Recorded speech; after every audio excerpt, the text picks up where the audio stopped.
When we first moved to that old farmhouse, I wasn't really worried about it. It was run down, sure, and the floors creaked more than they should have, but it felt like just another old house in the middle of nowhere. Small towns like this are always full of ghost stories, so when the locals started talking about the barn behind the house, I figured it was just their way of messing with the new kid. They said a family used to live there years ago, but one day they just vanished.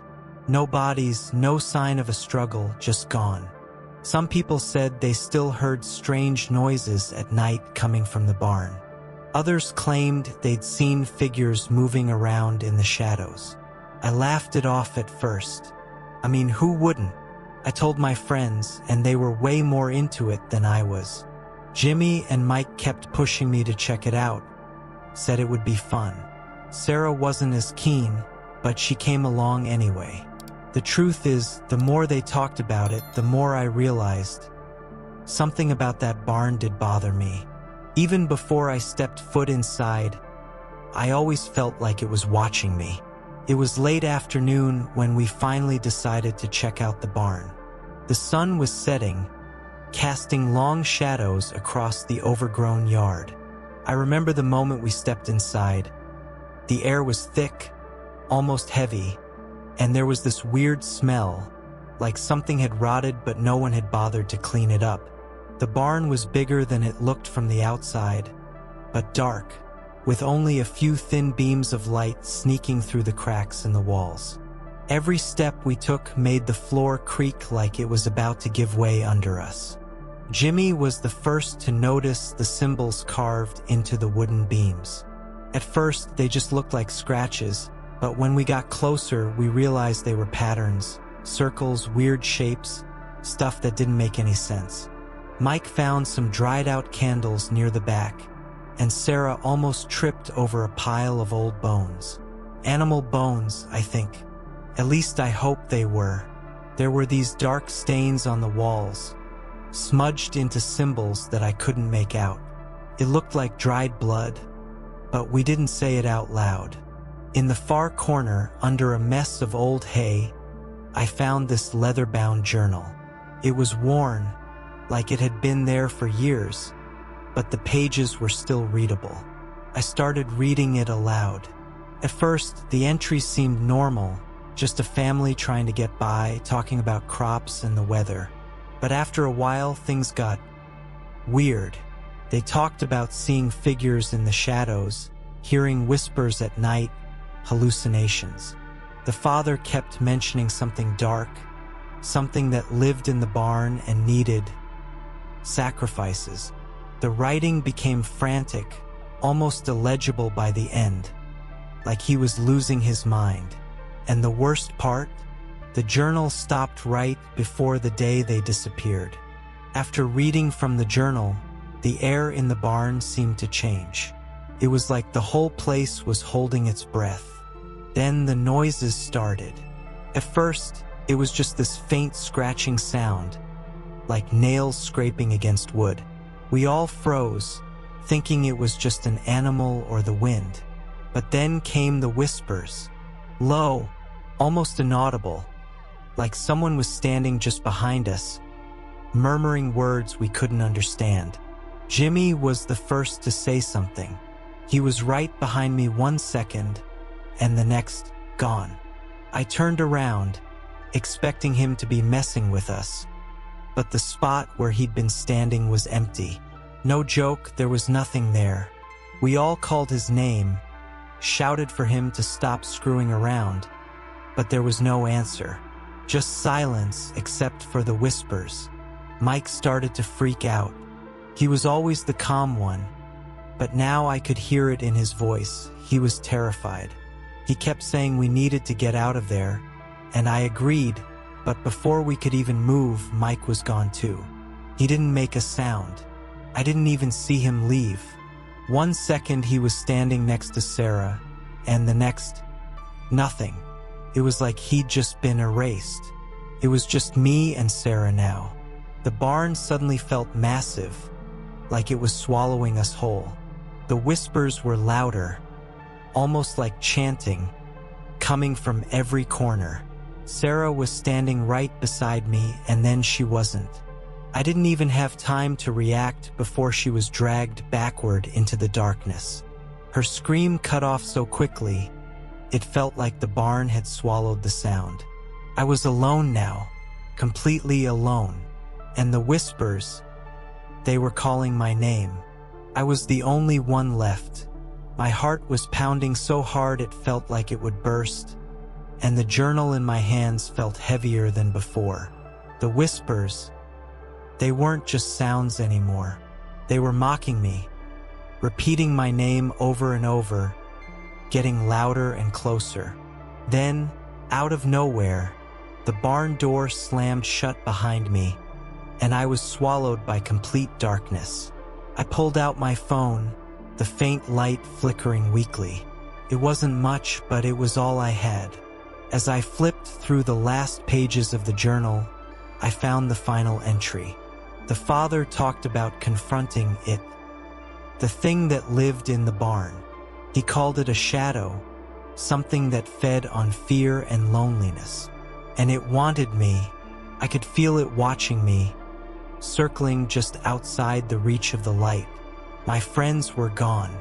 The journal said once it took someone, they were lost forever. And now it was my turn. Just as the light from my phone started to fade, I saw it. A figure, barely there, just beyond the dying glow. I can't explain what I saw, but it was enough. Enough to know I wasn't alone anymore. I'm still here, but I don't think I'm alone. I hadn't been back to the farm in years. City life had swallowed me whole, but when I got the call about Grandpa's health, I knew I had to return. The drive out to rural Iowa felt endless, and when I finally pulled up to the house, I barely recognized it. The paint was peeling, and the barn looked like it hadn't been used in ages. The cornfields, though, were as vast as ever, stretching to the horizon under a heavy gray sky. It felt strange being back, like the farm was something alive, watching me. I spent the first few hours unpacking and helping Grandpa around the house. He was quieter than I remembered, frail. He didn't say much, just stared out at the fields. That evening, I wandered through the corn, letting the familiar crunch of the stalks beneath my feet take me back. Then I heard it, whispers, faint like they were carried on the wind. I stopped listening, but all I could hear was the rustle of the leaves. Must have been my imagination. When I mentioned it to Grandpa later, he just looked at me, his eyes clouded. "Be careful out there after dark," he muttered. He didn't explain why. The next morning, I drove into town for some supplies.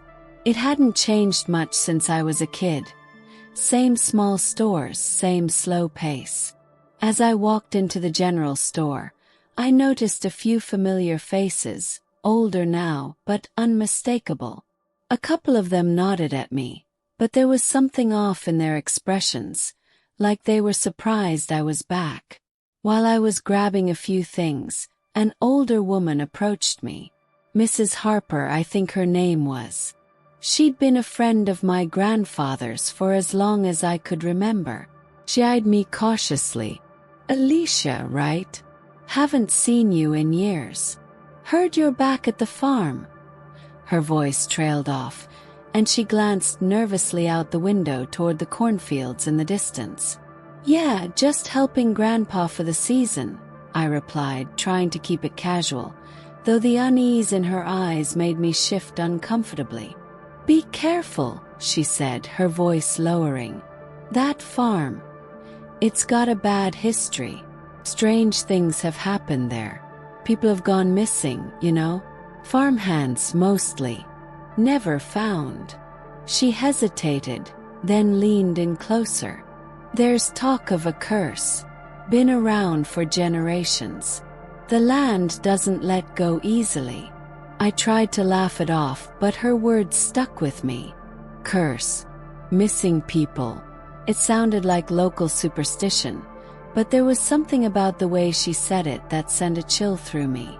"Thanks for the warning," I muttered, forcing a smile. "But I'm sure it's nothing." She didn't smile back. "Just don't stay too long." As I left the store, the unease settled deeper into my gut. That afternoon, as I stood near the edge of the cornfields, I heard it again, those whispers. Only this time they were clearer, and the words seemed to slither through the air. "Don't stay." I froze, staring at the endless rows of corn, but saw nothing.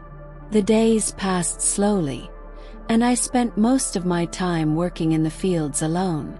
At first, it was peaceful, just me and the corn, stretching out in every direction. But the whispers, they kept coming.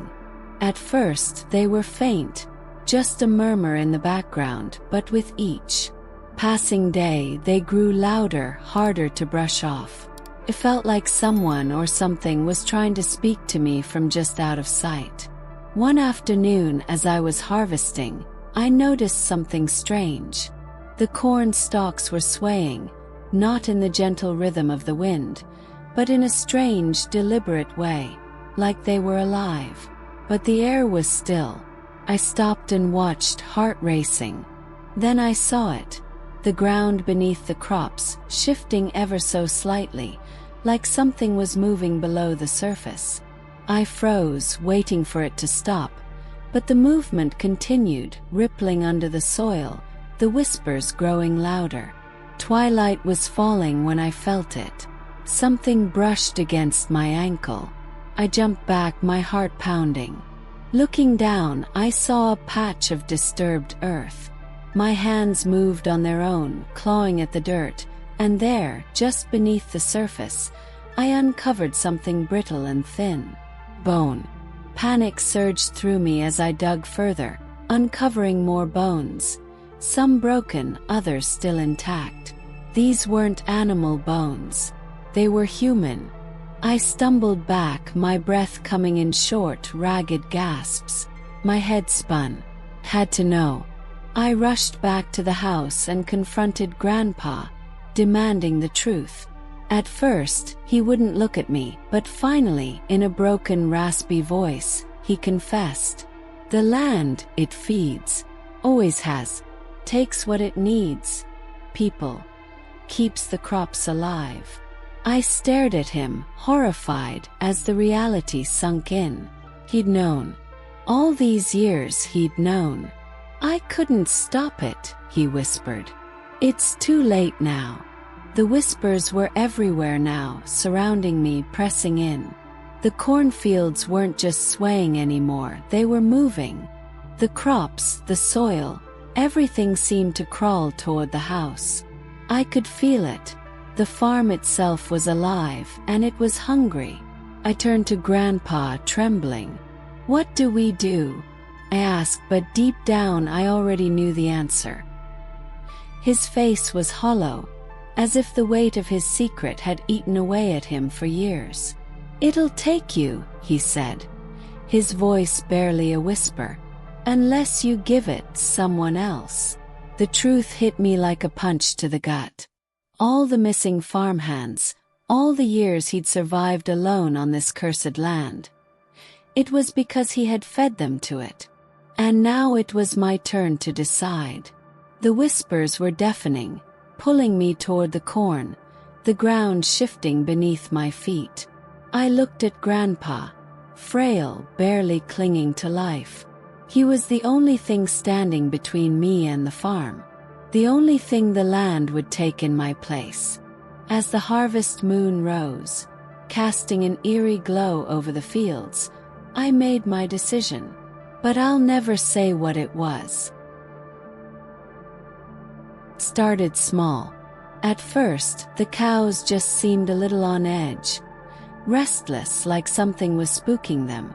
They'd shuffle around the pasture, sticking closer together, but I didn't think much of it. We'd had coyotes around before, so I figured that was it. But within a week, it was like something had snapped in them.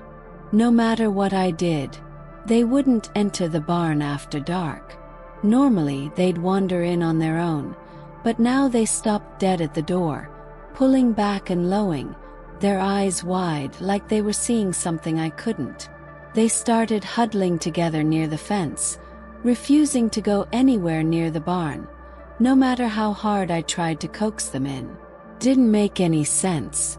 I thought maybe it was a sickness, something I hadn't seen before, but the vet said they were fine. Still, there was this feeling I couldn't shake, like something was wrong, really wrong. Last night, I stayed out later than usual just to watch. And when midnight hit, the usual sounds of the cows faded, replaced by this eerie, absolute silence. It was like the whole farm was holding its breath. A few nights ago, I found a note on my doorstep. No envelope, no signature, just a folded piece of yellowing paper. The handwriting was shaky, almost illegible, like whoever wrote it was in a hurry. It said one thing: "Beware the midnight milk." First, I thought it was some sort of prank. Who would leave something like that? And what the hell was midnight milk? Still, it left me rattled. It wasn't the kind of thing you could just ignore, not with everything else going on around here. The cow's strange behavior, the silence that hit at midnight. It was all starting to feel connected somehow. So, I went into town, figuring maybe some of the older folks might know more about this place than I did. I stopped by the diner, asked around, and eventually a few of the older regulars told me what they remembered. Apparently, my farm had a history, a dark one. Years ago, it was owned by a group of people, real reclusive types. They weren't your typical farmers. They didn't raise cows for the usual reasons. Instead, they produced something they called midnight milk. It was rare, people said, almost magical. Supposedly brought them wealth, prosperity. But the catch: they didn't get it through natural means. There were whispers of sacrifices. Animals at first, and then, well, the stories got worse from there. They'd perform these rituals at night, offering up life to something ancient, something dark. In return, their cows produced this special milk, but at a cost. A couple of them told me I should leave, that it wasn't safe, that whatever they'd been doing back then, it had tainted the land. But I couldn't just walk away. This was my home, my livelihood. Had to know more. So I decided to dig deeper no matter what I found.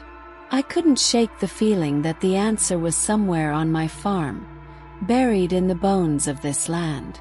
So, I started digging through the old records the previous owner had left behind.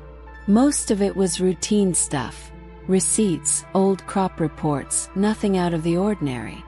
But then I found an old, brittle journal tucked away in a box of dusty ledgers. The handwriting was neat, meticulous, and the entries were strange.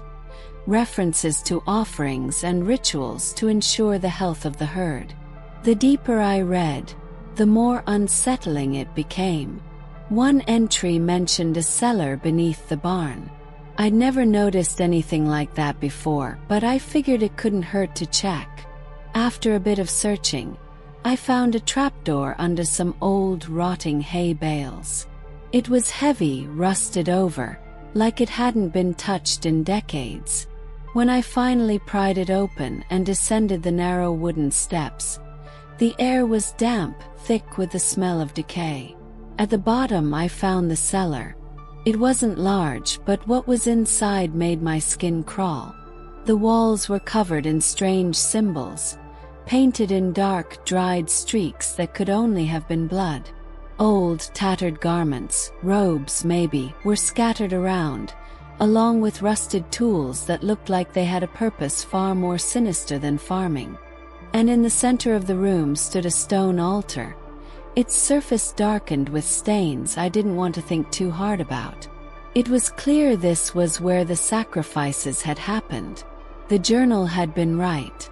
They weren't just sacrificing animals. They had moved on to people.